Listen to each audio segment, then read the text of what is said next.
In the movie Amistad, John Quincy Adams, played by Anthony Hopkins, states that winning an argument or a lawsuit boils down to just one thing. The side with the best story wins. So what's their story? 8-year-old Bruce Wayne witnessed his parents' brutal murder. Vowing retribution, the traumatized boy became the comic book superhero Batman. That's Wayne's story. The founders of Uber experienced a futile wait for a taxi on a snowy night. When no cabs drove by, they came up with the idea of ordering a private limo through an app, and Uber was born. That's their story. And shuttling back and forth between her divorced parents' households, 17-year-old Oprah Winfrey earned a full scholarship to Tennessee State University. When she was a freshman, the local CBS affiliate offered her a job.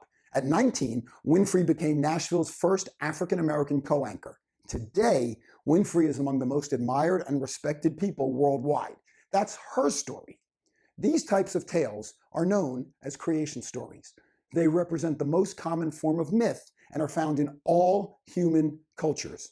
Moses crossing the Red Sea, the life of Jesus, the Buddha's awakening, the founding of the United States of America, Alexander Graham Bell saying, "Mr. Watson, come here, I want you," Steve Jobs' calligraphy courses.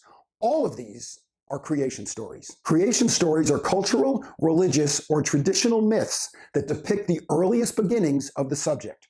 While not always accurate, a creation story typically conveys profound and universal truths. And it's not just cultures, celebrities, corporations, or comic books that craft these stories either. Take a moment and examine the story of your life. Whether you explore the narrative of your career, religious beliefs, political views, or your family's journey, you'll discover a rich and meaningful collection of origin stories explaining how you arrived where you are now.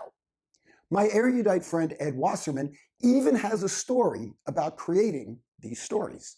Ed told me that during college, he had a professor named Charles Lindblom who wrote an article titled "The Science of Muddling Through" about something he called incremental rationality.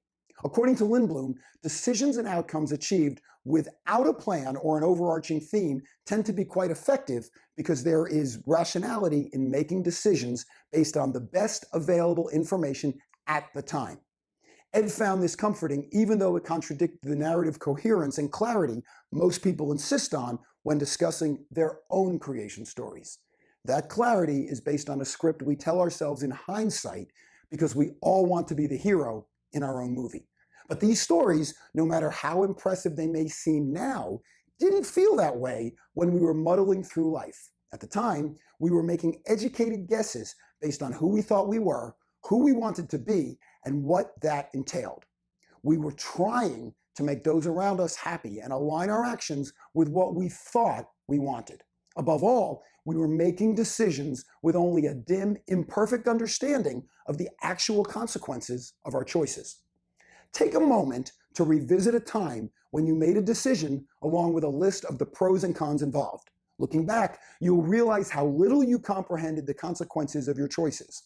For example, you might have taken a job because you believed it would propel you in a specific direction, only to glance at the desks next to you and fall head over heels in love with the person sitting there. You end up marrying that person and completely altering your life. Looking at it this way, you realize that you didn't fully grasp what you were doing. You were making the best choice you could at the time. Which brings us back to Hopkins' question. If the side with the best story wins, what's your story?